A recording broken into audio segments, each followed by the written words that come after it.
The KRGS Doors Show, proudly brought to you by KRGS Doors. For all your shopfront roller shutters, roller grills, folding closures and bifold doors, visit www.krgsdoors.com.au. Welcome to the KRGS Doors Podcast. I'm your host, Drew Blackman. The aim of our podcast is to talk to cool people with cool stories, whether it be our suppliers, customers, staff, other business owners, or people from different walks of life, and get to know them a bit better. If you're interested in coming on, drop us a line or email, or connect with us via Facebook, and we can have a chat to see what we can do. Today on the podcast, I'm joined by KRGS Doors Managing Director Clayton Blackman, and we chat to Michael Odgers, Director of Yes Press Print, where we talk all things printing and his career. I'll also let you in on our next episode's guest. With 3 generations of successful printing companies in the family, Michael Odgers of Yes Press Print has continued the tradition, providing quality service and print solutions over the last 25 years. He has trained and worked in Australia, the UK and USA, providing various types of print for many different clients. Along with his lovely wife Sarah and office dog Arrow, Michael takes great pride in guiding his clients from concept through to completion. Please welcome to the podcast, Mr. Michael Odgers. Thank you for joining us today, Michael. What is the Michael Odgers story? Okay, well, I was brought up in Sydney's southern suburbs in the 70s, had a happy upbringing, enjoying school life and spent my spare time playing cricket and footy on the street and riding my bike around Cars Park with mates after school, basically. Like all good childhood should be, playing footy and cricket on the street. That's it.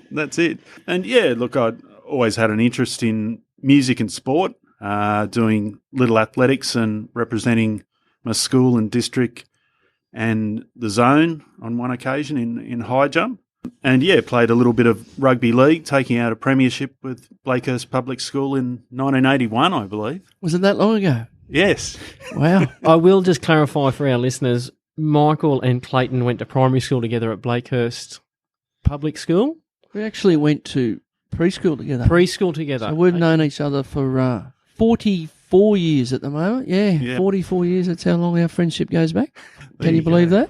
So it was a premiership with Blakehurst Public in 1981, did you say? It was. Yeah, it was. It was 81, 82 or something like that, I think. Yeah. A bit hazy if it was year 3 or year 4, because I know, those years were combined. But yeah, it was the one and only premiership, so I do remember it, and I have got a certificate somewhere, just a tiny certificate. It's I keep everything. So, proof. Yeah, proof that it actually happened. So and I also played rugby league again in the early 90s after school. I thought that I'd be maybe playing for the St George Dragons, but I didn't quite make the cut there. However, it was good to witness established stars like Rick Walford and Mark Coyne and emerging ones like Gordon Tallis at training. I did play with the Brighton Seagulls, my local club, and that was with Clayton as well. And we won more than we lost, I think, which was we did, mate. good. We did along the days. Yeah. I forgot it when you said little athletics. Yeah. I completely forgot about that, but yeah, we had a year there, a little athletics together. It was good. Yeah. What was your pet effect, Clayton? Mate, I was a hurdler. A hurdler. You're only about 3'2" when you're about I think 17. I only won one event, and it was the hurdles. I think I'm a bit like Mickey O. I've still got the certificate to say I won the hurdles. Yeah. What was your pet event, Nick? He was a high jumper. It was high jump. Yeah. That was because you were 6'7" when you were about 8. I was tall. I wasn't that tall, but I don't know. Something just clicked. Yeah. And I ended up getting a coach, actually. I remember at primary school when we'd have the high jump. Obviously, my little short legs, I didn't sort of participate in those high jump events. But I remember Mick was, with the school at all. It'd sort of be, I forget who else. Richard Hewitt was another one. He was a good high jumper too. So I remember them. Yeah, he was a fast runner. Yeah, I remember the events there, and they'd have the mats out and the kids jumping over the high jump. That's it. Yeah. They were the days. Good times. Up there at Blakehurst Public. That's right. Yeah, Bush Park School. Yeah, mate, that's the one. Yeah. So look, after school, I did a bit of travelling and working around the world in the mid-90s, I guess, which was a great experience. It's always good to explore and get out of your comfort zone and become more self-reliant. I lived in London and the USA and travelled Europe and the UK, mainly by train, bus or sharing a camper van with friends. I also travelled around the East Coast and southern states of the USA by Amtrak, and which was by train. It opened my eyes and I made some good friends along the way. Yeah. Excellent.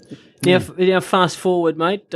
Married, kids, that type of thing? Yeah, absolutely. I've been married for 16 years with Sarah, and I've got a 12-year-old daughter, Claudia, and 10-year-old son, Leo. They're both beautiful kids, and my daughter enjoys dance, and my son's involved in tennis and cricket, which he likes. So, yeah. That's good, mate. It's good that they're into sport. That's it. Whereabouts in the US did you live, mate? I lived in Georgia. Yeah.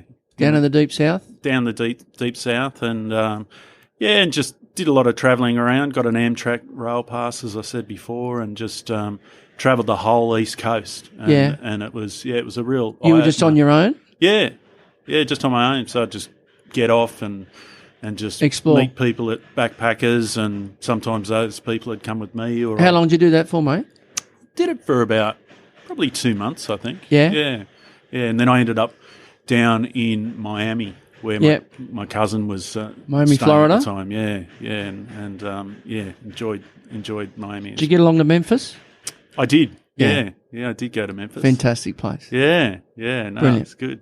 That's good. One of my favourites. Now, you're in the printing industry. How did you start in the printing industry? I started in the industry a little by default, actually. I really was unsure what direction I'd take after school.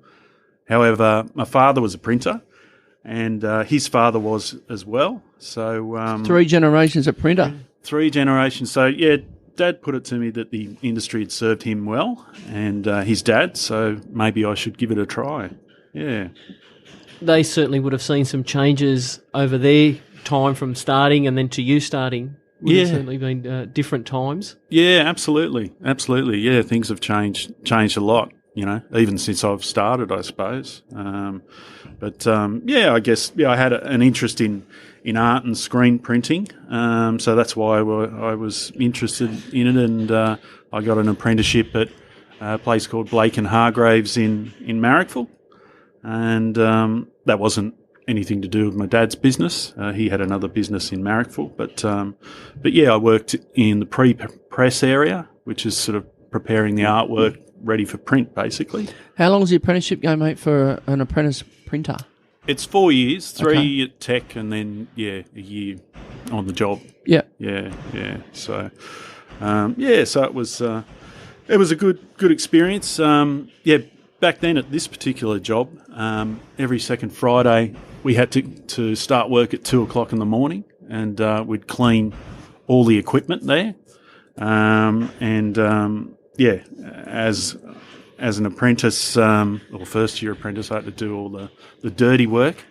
But that's been good for you, mate, with the learning the industry from the ground up, I guess. That's right.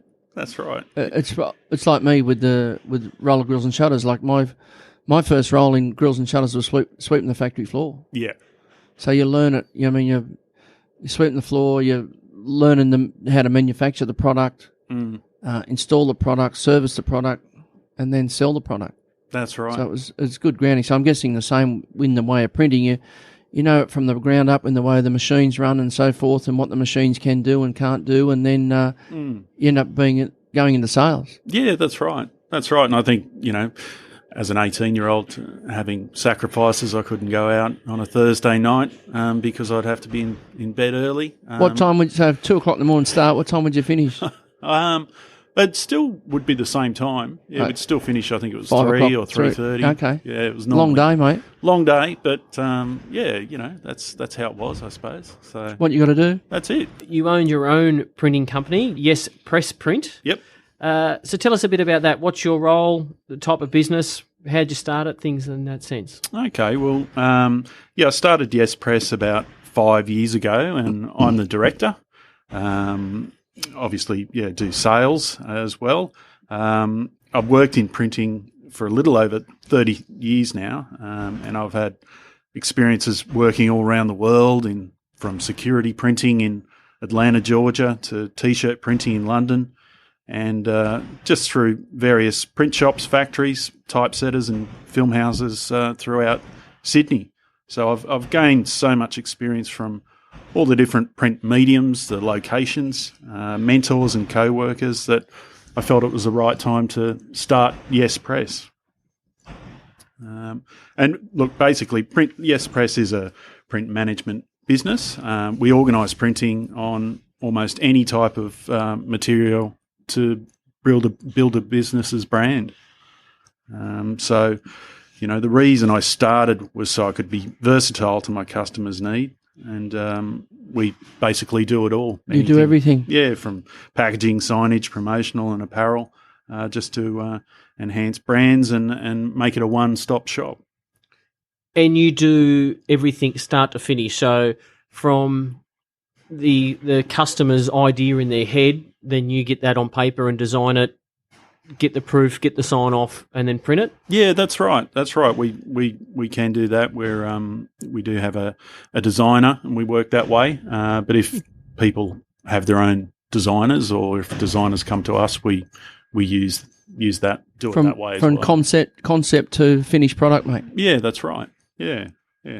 So it's just the two of us. So it's myself and the designer. However, we work with an amazing lot of suppliers, which we are a part of our team, and they've got first class facilities, and there can be from 2 people up to 12 working on any particular job, depending on the complexity of it. Wow, that is interesting. You're thinking the printing and the way it's changed too. So you're mainly hard copy printing? Yep. Yeah. Has the digital age had an impact on you at all? Yeah, I think it has for a lot of things like flyers and sort of. But I believe they can sort of work together hand in hand. That's something that I think printing's always required. It's always needed. So you would have been at a time too, mate, pre-email. Yeah. So it must be really, really good. Obviously, before times then, when you'd put a design together and you'd have to, post it out to the client to see if they're happy with the sign off, or go and meet with them if they're happy with the sign off. Yeah, that's it. Yeah. And then now, obviously, you can put the digital picture together and then email it out and get an answer back within a few minutes, which has obviously cut a lot of time down behind the scenes. So that's right. I used to use faxes. Had my fax machine, and I'd fax artwork across and get a sign off. Yeah. If that particular person was in Newcastle or wherever, but a lot of people used to come in and sign off their proofs. Yeah. Sales reps and things. So it's certainly taken a lot of legwork. So technology's obviously sped up the process, mate. Yeah, that's right. That's right. Yeah. Yeah. I think it all sort of started to happen in around about the time when I was overseas, sort of in the middle of the 90s, and then when I came back, I think I started working in a place over in Brookvale, and it seemed like internet was the way to go. Yeah. Has that also had an impact on the printing side of things? And obviously, with technology, everything improves. But I remember seeing some stuff like you'd have to have the negative of the print, and then that would go into the machine to actually run the print. Yep. Is that still a process, or is it all now just digitalised? Look, I guess a lot of it's just digital print. So you don't need any plates for that sort of thing. But some of the bigger runs like magazines and or a large run of brochures or whatever, it's still fairly traditional with the plates. But the image is put straight onto the plates. There's no film anymore. So the kind of work that I first started doing in the early 90s, isn't required anymore. So different process. Yeah, that's right. What are the biggest challenges you face in your business? Look, I guess the biggest challenge I'd face was a downturn in work a couple of years ago. It was very difficult as I really just started to get a roll on with a new business, and work just sort of seemingly dried up. But look, I managed to hang in there and refocus over a Christmas break and came back fighting. And after that, I've sort of broken all records. That's good, mate. Including this year, despite the interruptions. It's been really, really successful. That's good to hear, mate. Particularly in this current climate. That's right. That's right. I think everyone's taken a bit of a hit. Yeah. I guess I spoke about before with email as well, and it's probably part of our business, is we don't sort of send out as many hard copy catalogues and brochures as what we used to. Obviously, we have them in electronic form.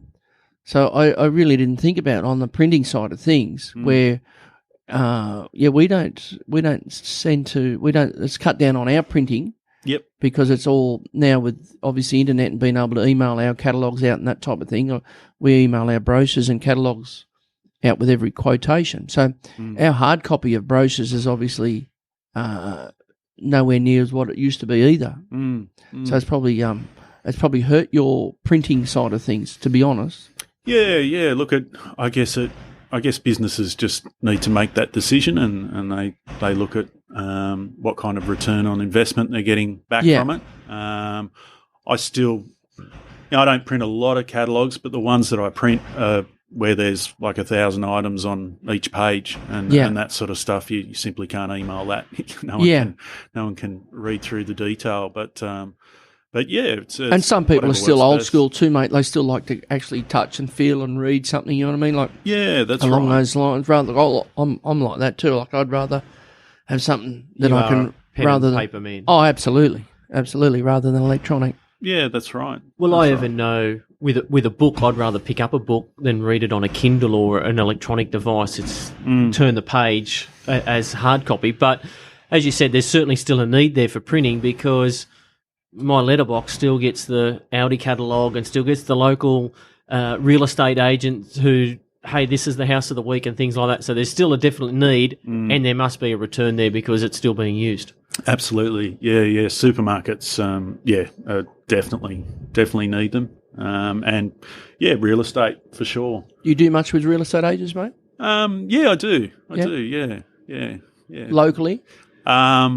Not all over the place. Locally. Yeah, sort of all over the place. Yeah, still do real estate work. So I think it's you get an email from a real estate agent, and if you're not really thinking about buying or selling, you might ignore it. But if you get something in the mail that says, "Hey, this place up here sold for," well, even X look amount. at those. There's another thing too, like the old realtor books that used to come out. I think they used to come out weekly with the real estate agents, and the books would be out the front and so forth. In the area. Obviously now with the internet, the people are looking for houses and that sort of stuff online. So it's cut out. I haven't seen one of those realtor books out the front of the real estate for ages. But I think with the online side of things, you're able to have a lot more photos and a lot more detail rather than an A5 or an A4 piece of paper that's put in a letterbox. It's got the photo of the front and maybe the backyard or the pool. They can have 10 or 12 photos that you can scroll through and video. That's exactly right. So I still, as you said, there's still a need for both though to work in together. Yeah, that's right. Print could be a bit of a teaser for something like that. Just have a small, simple little flyer as opposed to something expensive. Well, I even know when I get it in the mailbox, the house up the road's for sale or the house around the corner's for sale, and there's no for sale sign out the front. Yeah. But you know it's for sale because it's dropped into the letterbox. Yeah. Hey guys, sorry to interrupt the podcast, but we have a word from our sponsor. The KRGS Doors 19mm grill is designed from 19mm aluminium extrusion tubing, connected with a 30mm wide aluminium extruded links to provide a high level of security while maintaining the feel of openness. Economical, sturdy, and the ease of operation, allowing maximum airflow and visibility without sacrificing strength and security. Suitable for openings up to 9 metres wide by 4.2 metres high in a single span, the KRGS Doors 19mm grill is suitable for the larger retail frontage, such as Myer, David Jones, H&M or Zara. The 19mm grill can be supplied in a vast array of colours to suit all decors. For more information, visit www.krgsdoors.com.au or call 1800 897 822. Now back to the podcast. Mate, just back on, you said your biggest challenge is that there was a bit of a downturn. Mm-hmm. How did you put something in place to change, or did you diverse, or was it a different direction you went into? Yeah, look, there was a couple of things. I guess, I did sort of look at diversifying more with printing, and moving away from just paper, and printing on apparel and promotional types of things, more signage. I was doing a little bit, but yeah, moving away from the traditional paper base, and I think maybe even more so just maintaining contact with people and having face-to-face meetings, and just making sure that you're in front of your current clients and that sort of thing. I guess that was probably part of the recovery and a bit of a resurgence, I suppose. I think that's a good tip for all small business owners, as they say, to get out and press the flesh, shake hands and kiss babies, Yeah.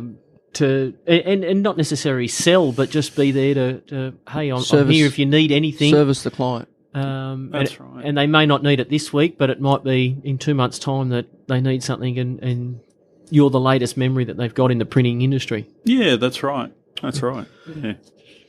Now, mate, you mentioned that you've been in existence with Yes Press for 5 years. What do you put your success down to?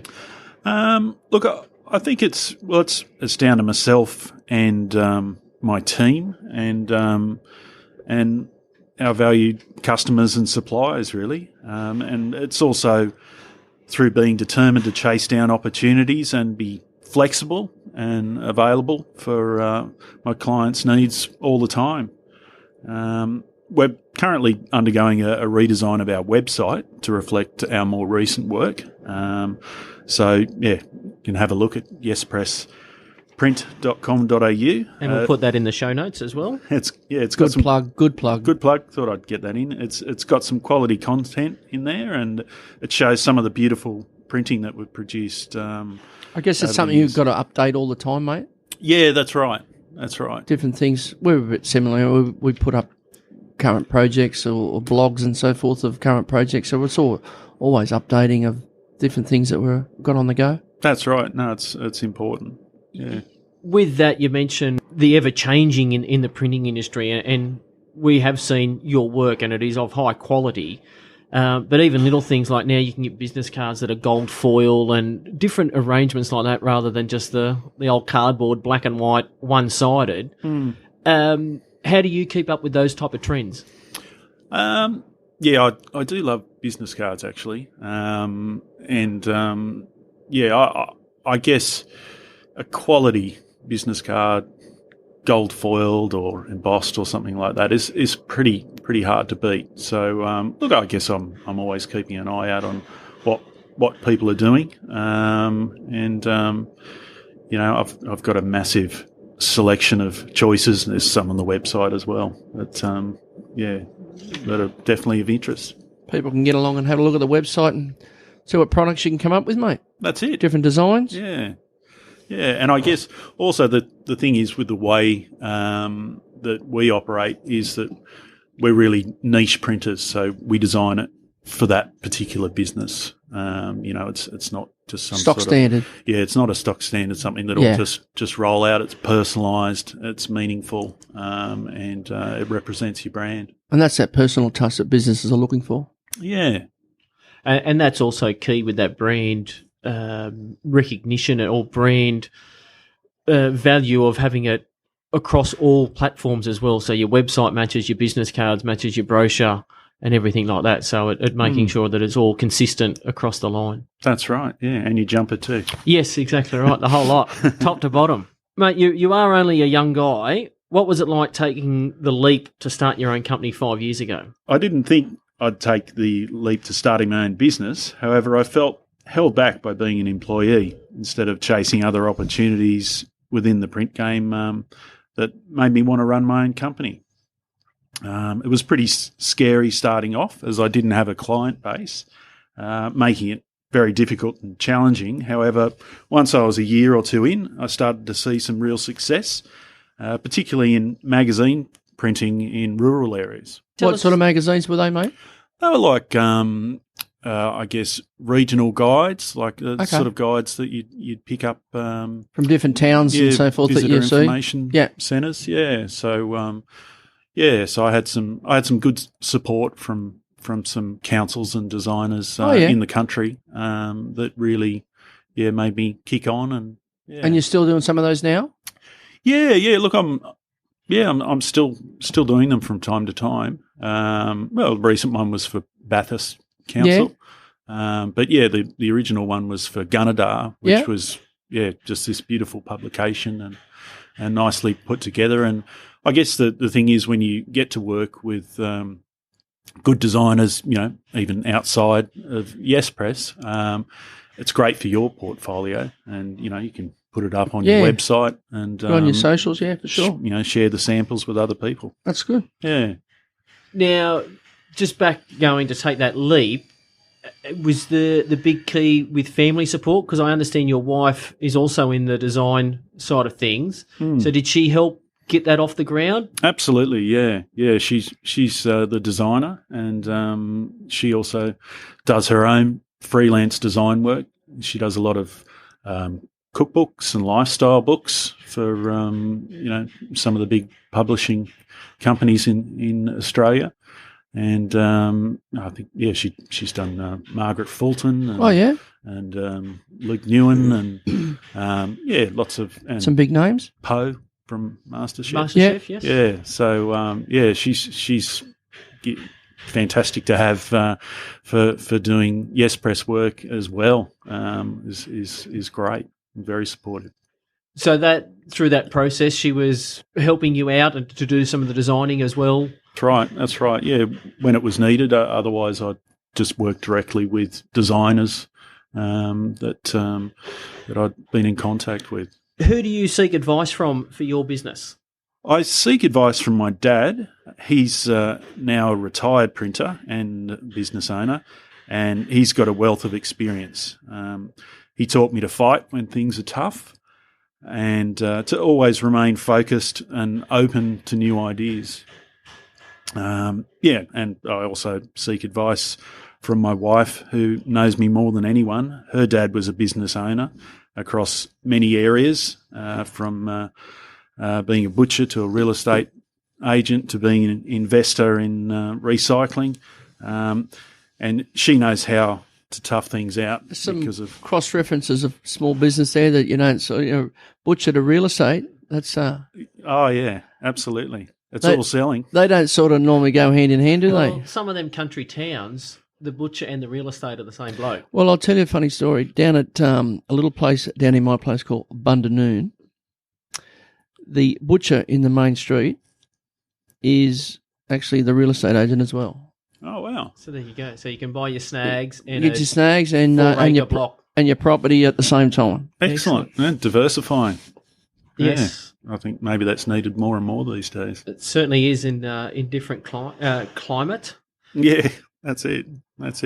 But yeah, back to Sarah. Yeah, she's very creative and passes on some very good ideas, and most of all, she's positive, which is what you need in business. Yes.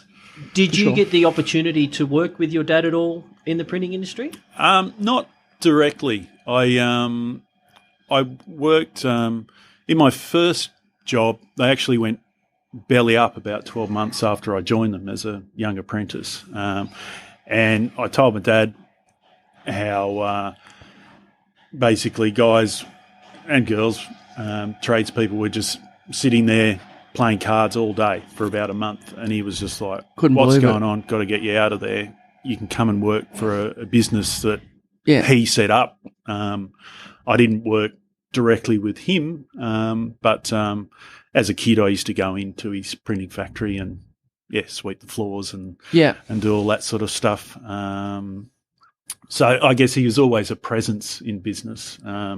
Not a direct boss, but more a mentor. That printing business that your dad had, mate, is that's still going? Because obviously he's retired out of it. No, that sort of that finished.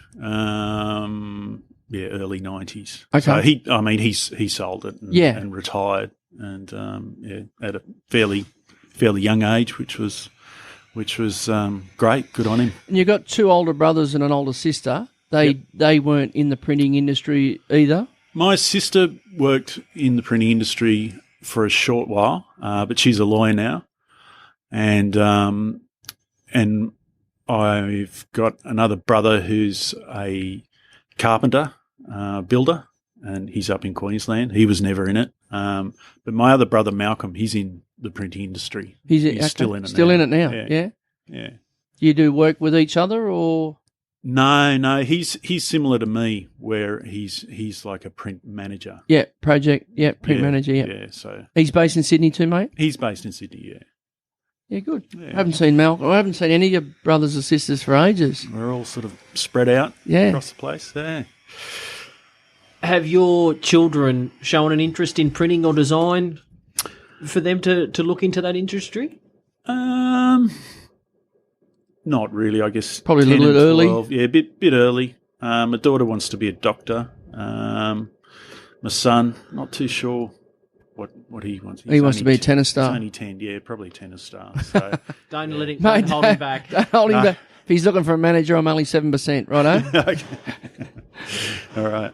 I think my son, or my older son, he wants to just still be a kid. He's 16 or 15. He doesn't want an adult. No, he doesn't want to be an adult. Too much responsibility. Yeah, right.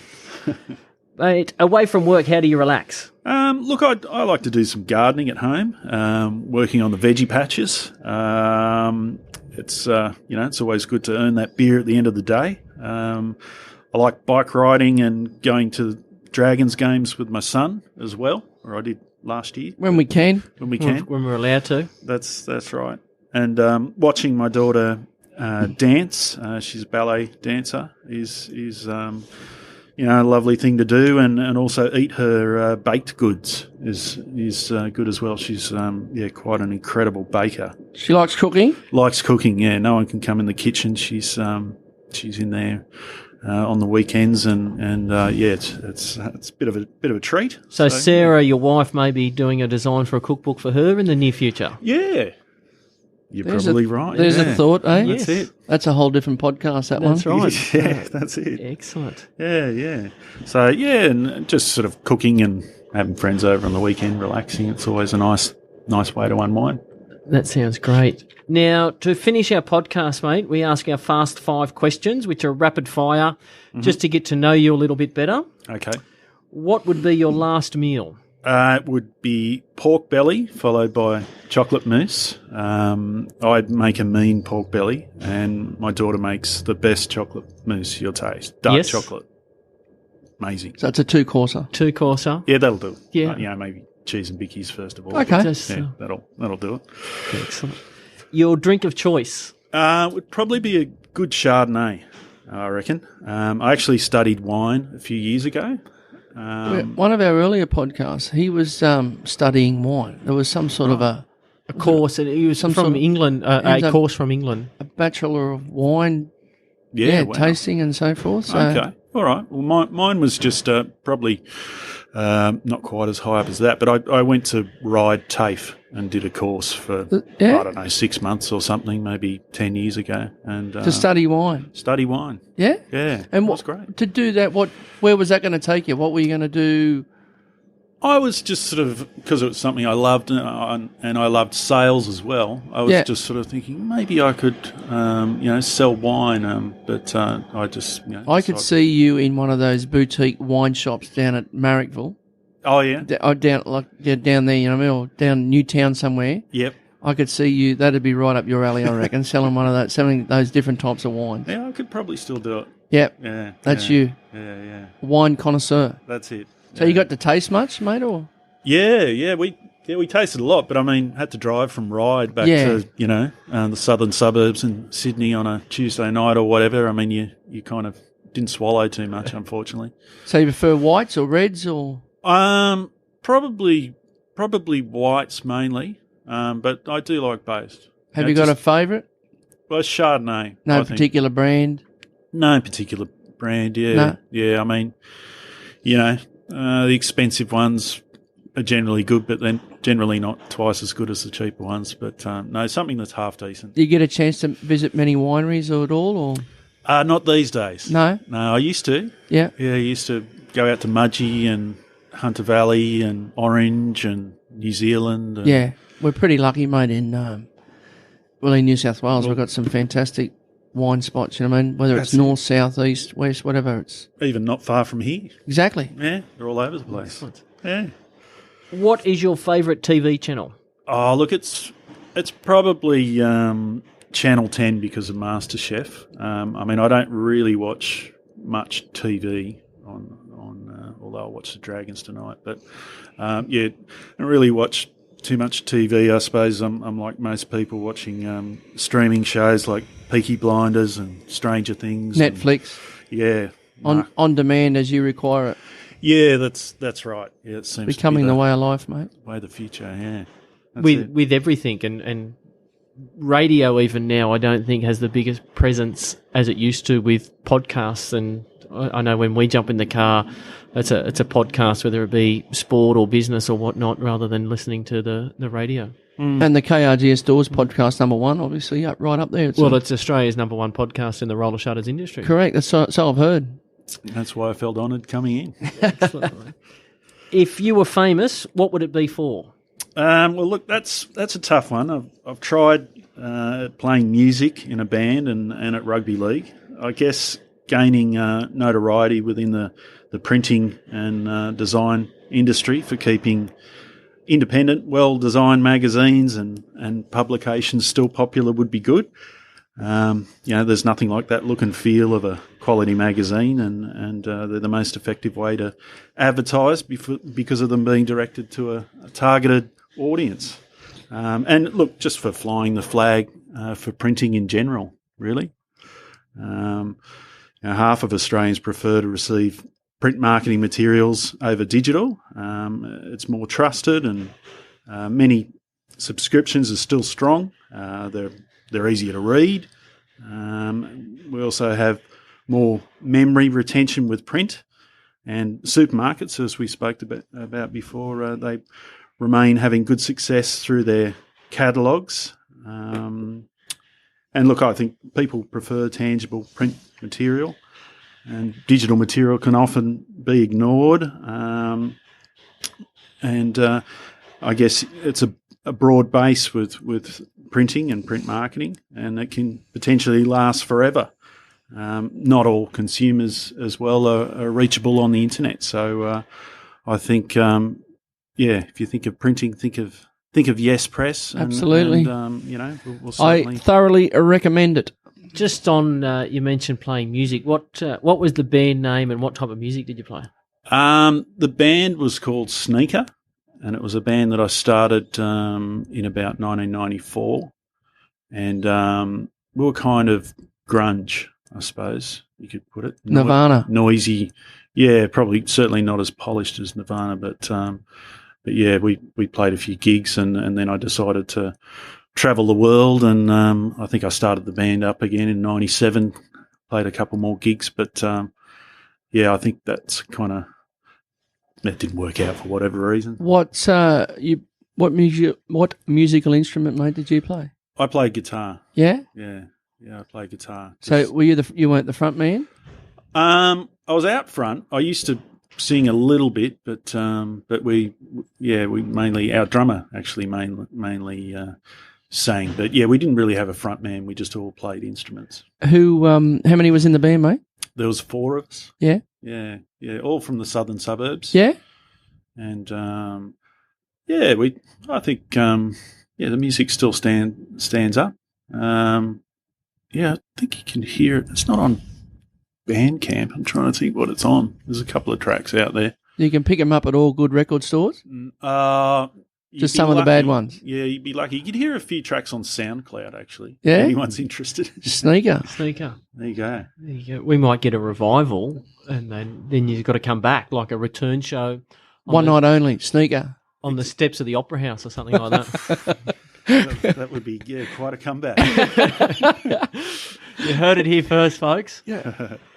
And finally, mate, if heaven does exist, what would God say when you arrived at the pearly gates?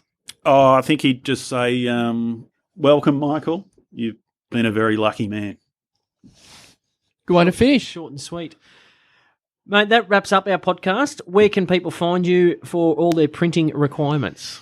Oh, look, they can go to the website, yespressprint.com.au, and have a look through there and send an email, Michael at yespressprint.com.au. And I'll be happy to discuss any requirements that are needed. Any small businesses or any large businesses, get in touch with Yes Press, because your personal touch, mate, is what makes your business stand out. Like you said earlier, that you're always there to talk to the customer, and you can design it from go to woe, from the start, from the concept right through to the finish. And I know you take a lot of pride in the finished product that you produce, and it's you happy to work alongside and have that pride of each business that you work with too. So if people are out there looking for printers, get on to Mick, and he'll make it happen for you. Lovely. Thank you, Clayton. Mate, thank you again for joining us. You should be extremely proud of what you have achieved. And as Clayton said, you're great to deal with, and the product that you provide is first class, mate. So you should be extremely proud. Thanks, Drew. Thank you very much for coming on. Until next time, we'll chat again. Mate. Good luck with it. Take care. Thanks, guys. That wraps up our chat with Michael Odgers of Yes Press Print. If you need any printing requirements, visit www.yespressprint.com.au. If you have missed any previous episodes of the KRGS Doors podcast, you can download them from our website, www.krgsdoors.com.au/podcasts, or on your favourite podcast player, search KRGS Doors. Don't forget to hit the subscribe button to ensure you don't miss any future episodes. This also boosts our ranking and my ego. The other thing I suggest, if you have enjoyed the podcast, head to your favourite podcast player and leave a review or a rating. On our next episode, we chat to Carmelo Pesci. He's a shopfitter, small business owner, and mayor of Sutherland Shire. We talk business, politics, and how he gets on with the PM, ScoMo. I've been your host, Drew Blackman, and you've been fantastic for tuning in today. As always, you could be anywhere in the world, but you're here with us. Thanks. Till next time. The KRGS Doors Show, proudly brought to you by KRGS Doors. For all your shopfront roller shutters, roller grills, fold enclosures and bifold doors, visit www.krgsdoors.com.au.